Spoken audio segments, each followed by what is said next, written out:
So over here you can see that I have a storyboard project and then they are in a certain direction, as you can see right here.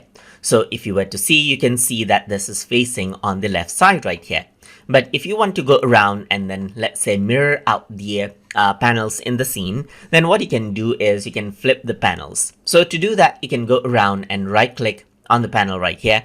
And then here you can see that you can go around and then flip the panels. So over here you can see flip selected scenes is an option. So all of the panels in the scene right here flips out. So you can see that now the direction changes out right here and the entire things in the scene right here, that is all the layers, flips out to the other direction.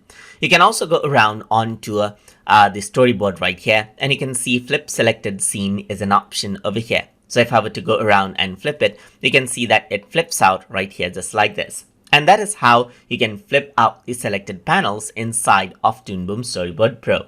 So I hope you guys learned something as always. And as always, please like, comment, share, and subscribe.